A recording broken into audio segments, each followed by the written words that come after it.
Hello, and welcome to a new story that we are going to be reading today. I am your lovely host, Miss Disney, and in this reading, we're going to be reading a Disney Prince novel called Prince of Thorns and Nightmares by Linsey Miller. Join us as we read the story. Prologue. A rosy dawn spilled across the kingdom of Aurora. The forest encircling the castle on the hill was a tangle of pale greens and golden browns, its paths speckled with well-dressed travelers. They marched in neat little lines like ants toward the gate, and knights in freshly painted armor cantered ahead of them on horseback. Gable hoods bobbed in the crowd, gowns dotted with pearls glittered in the sunlight, and banners rippled in the morning breeze. Voices grew louder near the castle, mixing with the music drifting over the drawbridge. Each creaky opening of the throne room's towering doors cut through the comforting sounds as sharply as a blade. Prince Phillip swallowed, shifting in the confines of his heavy silk tunic, and scratched his leg with a foot. The new hose itched. His freshly washed face felt red and tight. The gift gripped in his hands was heavier than it had been that morning. Bow, say hello, congratulate them, and give them the gift for Princess Aurora, Phillip whispered to himself. What are you muttering about, lad?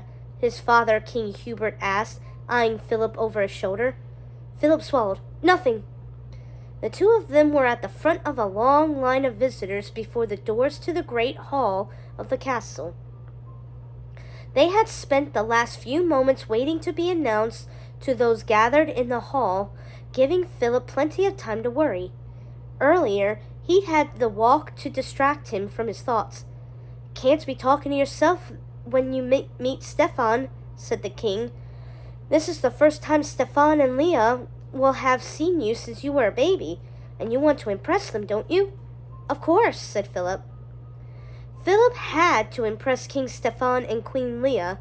The tales of his father's time as a knight with King Stefan, long days on the road with nothing but a sword and evildoers for company, best friends hunting down magical villains and their minions, and a final battle against the wicked fairy Maleficent before the human kingdoms finally won and trapped her in her mountain prison, were the most interesting things Phillip's father ever told him. And the only things he talked about. Good lad. His father leaned down and straightened Phillip's new blue tunic and cape. Are you ready to be a proper prince? Phillip sniffed, gripping the gift tighter, and nodded. The great doors before them opened. Trumpets blared again, and someone announced, Their Royal Highnesses, King Hubert and Prince Phillip. Finally, muttered King Hubert as he hustled toward the thrones at the other end of the room. Phillip startled at the announcement and scrambled after his father, hoping the king hadn't noticed his near trip. The thrones were nestled in an alcove at the other end of the room, green and blue silk brocade draped behind them like a treetop against a clear sky. The black and gold coat of arms of His Majesty King Stefan of Aurora hung from the high rafters. Even sitting, he was as tall and imposing as his castle, all sharp angles and stone. He smiled only when he glanced at a crib beside the thrones. Phillip took a deep breath and ignored the fluttery feeling in his stomach. This was the first time he had been before so many people and the king and queen of another kingdom, and he knew his father was watching for any little mistake. He squared his shoulders the same way his father always did before court. Hail to Aurora became hail to our hero if he thought hard enough. He was Prince Phillip. He didn't need to be scared. Phillip bowed to the two seated monarchs like he had been told to, but his father didn't. King Hubert held out his arms to his old friend, and King Stefan rose. The two embraced. One day, Phillip would be just like his father, loved and happy, invited to important parties and looked up to. The anticipation made him feel equal parts, thrilled and anxious. Philip's father beckoned him, and Philip bustled over, holding up the gift to King Stefan. The king smiled politely and patted Philip on the head. Up close, the king of Altor looked warmer and more welcoming. Queen Leah came forward and took Philip to Princess Aurora. He peered over the edge of the crib. The babe was small and pale, chubby fists clenched around the blue blanket swaddling her. Philip hadn't seen any other babies, but his father said he had been a handsome, bellowing thing. This one sniffled and smiled. She was like a wrinkly, toothless turnip, a turnip he was supposed to marry. His father had told him over and over that it was his duty as a prince to wed the princess, and Philip wanted to be a good prince. He just wasn't sure what marrying her meant, and no one would explain it to him. His father said he would tell him when they were older. But what if the princess didn't want to marry him? It wasn't like they could ask the baby. The trumpets sounded again, and Philip's father ushered him away. A beam of light shot down from the ceiling, and a gentle breeze rustled the many banners hanging from the high arches. 3 figures appeared, small bodies glittering with magic. "Their most honored and exalted excellencies, the 3 good fairies," cried the announcer. "Mistress Flora, Mistress Fauna, and Mistress Merryweather." "Fairies," Philip whispered, and his father laughed. Philip had heard stories about fairies but never met one. Now there were 3 fluttering right in front of him. They were powerful and reclusive, more so after Maleficent's failed takeover of the human kingdoms. They looked like the stories, fairy wings thin as glass fluttering behind them, and their feet floating slightly off the ground. Philip crept closer. The 3 women flew toward the crib on stained glass wings. "Always stay on the fairies' good sides," said King Hubert, tugging Philip back by his collar. He patted Philip's shoulder. "There's not a thing we can do against most of their magic, but their promises last forever. Once you make a deal with one, you can hold them to it." He tapped the side of his nose, and Philip nodded as though the king's counsel made sense. His father smiled. The fairies were small, and each was clothed in a different color. The green was tinged with brown, like a leaf or moss. The red was more like holly berries than fire, and the blue had the same grayish quality as fog on a summer morning. They flitted to the crib and cooed over the princess before greeting the king and queen. "Each of us the child may bless with a single gift, no more, no less," said the one in red. "Little princess, my gift shall be the gift of beauty." She waved the bright yellow wand in her hand. Magic gathered and glittered like stars over Princess Aurora. It peppered down on the crib like fresh snow. Beauty? Philip scrunched his nose. Beauty was nice, but it wasn't a gift. He had wanted to gift her a bear, like the one on the coat of arms for his home, Artwine, but his father had said bears weren't appropriate gifts. As quickly as she had approached, the fairy in red moved away, and the one in green fluttered to Aurora. Philip tried to move closer again. He had seen magic once or twice, when his father called in a wizard, but that had been ancient runes, blood-red potions, and boring incantations. No amount of studying runes would make a true knight, his father always said. A hero relied on themselves and nothing else. But it was still magic. And Philip gasped as the fairies' wands sparkled. They could gift the princess anything, cunning, stalwart companions, or even magic itself. This one had to be more exciting than beauty.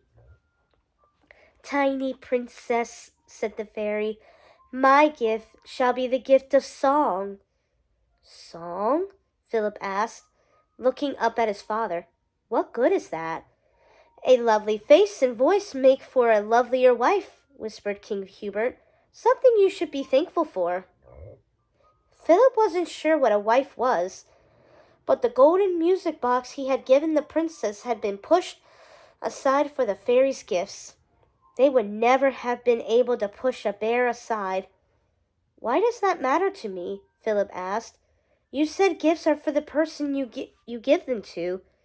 Those aren't for her. What if she doesn't like singing? Hush! His father flicked his ear. Next, the fairy in blue raised her wand, and a burst of wind nearly ripped it from her hands as she prepared to give the baby her final gift. The doors blew open, clanging against the walls, and the people scattered across the hall. Philip's father yanked him behind the thrones and squared himself next to King Stefan. Philip peeked around his father's legs, hoping his shaking wasn't noticeable. The sounds had scared him, but his father's reaction scared him more. Nothing ever frightened his father. Thunder crashed despite the clear skies, and lightning struck the ground outside the swinging doors. A sickly green fire sparked to life in the center of the room.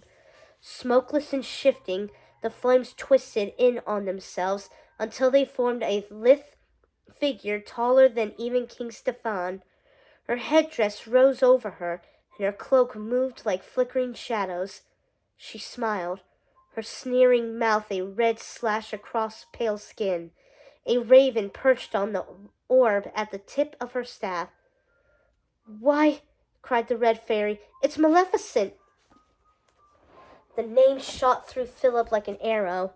Maleficent was supposed to be trapped, restricted to her mountain to reflect on her misdeeds. It had taken years for Philip's father and his cohorts to beat her back to the Forbidden Mountain, and now she stood before them all. Philip tried to be brave and not flinch, but when she looked at him, it was like a cook eyeing a ham hock. He shuddered. Then he made sure no one had seen him. What does she want here? Asked the fairy in blue, who had been interrupted. The green one shushed. Well, drawled Maleficent. Her voice was like brambles brushing together or ice grinding in a frozen river. She was taller and sharper than the other fairies, wearing a pointed headdress like goat horns and a sweeping gown, and she carried herself like an arrogance that made Philip shiver. Quite a glittering assemblage, King Stefan. Royalty, nobility, the gentry. She glided toward the thrones and stared down her nose at the other fairies, and how quaint. Even the rabble. She scowled, and the other fairies had to hold the blue one back. I really felt quite distressed about not receiving an invitation. Maleficent stroked her raven and stopped at the foot of the thrones. The blue fairy snarled, You weren't wanted. Not what? Maleficent gasped, dark eyes rolling up, and laughed. Oh dear, what an awkward situation. I had hoped it was merely due to some oversight. Well, in that event, I'd best be on my way. Philip didn't understand what was happening. His father's fists were shaking by his side. He turned slightly and caught Stefan's gaze. The pair shared a look of fear that shook Philip's heart.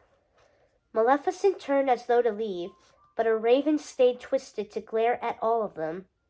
And you're not offended, Your Excellency? Asked Queen Leah. Why, no, Your Majesty. Maleficent stopped, as if she had been waiting for the question, and smiled. And to show I bear no ill will, I, too, shall bestow a gift on the child. King Stefan and Queen Leah moved to the crib, and the trio of fairies threw themselves over it to protect the princess. Maleficent spread her arms wide. Philip, trembling, couldn't take his eyes off from her.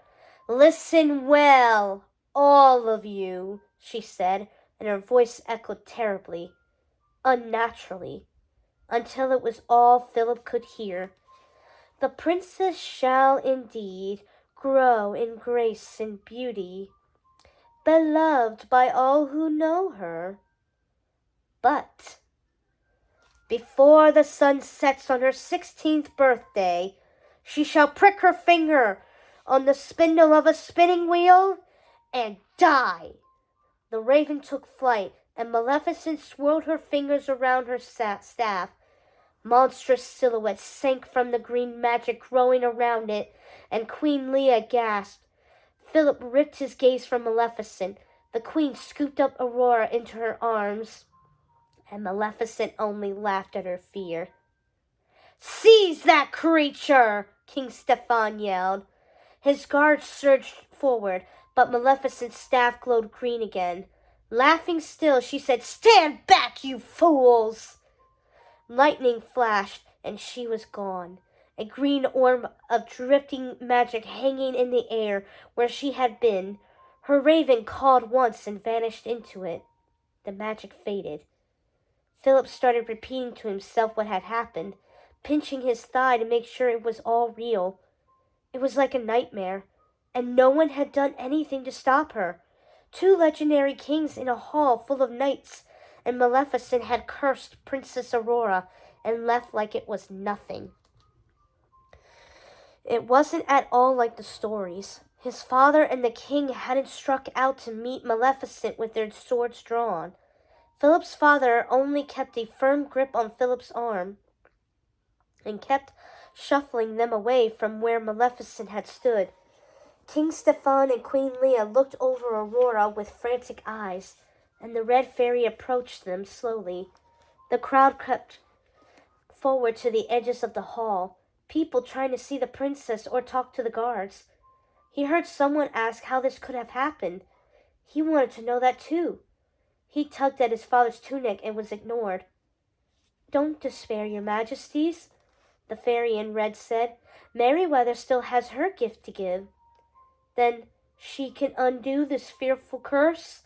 asked King Stefan, and Phillip was shocked to hear the king's voice waver. "Oh, no, sire," the blue fairy, who Phillip now knew was called Merryweather, shook her head. "Maleficent's powers are far too great," said the one in red. "But she can help," cried the third fairy. But Merryweather looked from the other fairies to the king, and the other 2 nudged her closer to the princess. The one in green patted her shoulder and said, "Just do your best, dear." Phillip crept out from behind his father's legs, the fear seeping out of him. Anticipation tinged the air like magic. A fairy's best would surely be the best. "Sweet princess." Merryweather shook out her arms and raised her wand.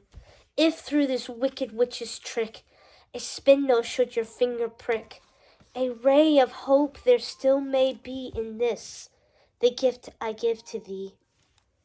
Not in death, but just in sleep, the fateful prophecy you'll keep.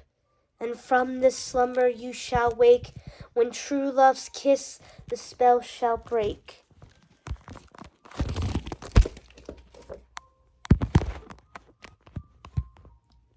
King Stefan deflated with relief. Queen Leah kept Aurora clutched to her chest, smiling down at her as she thanked the fairies. King Hubert clapped Phillip on the back. "See, lad?" his fairy asked. "Stay on their good side." Phillip didn't see at all. "I thought Maleficent couldn't leave the mountain," said Phillip. "How could she come here?" But no one was listening to him, and the queen laid the baby down into her crib, and his father spoke with King Stefan. "No indication that she could leave," King Stefan was saying.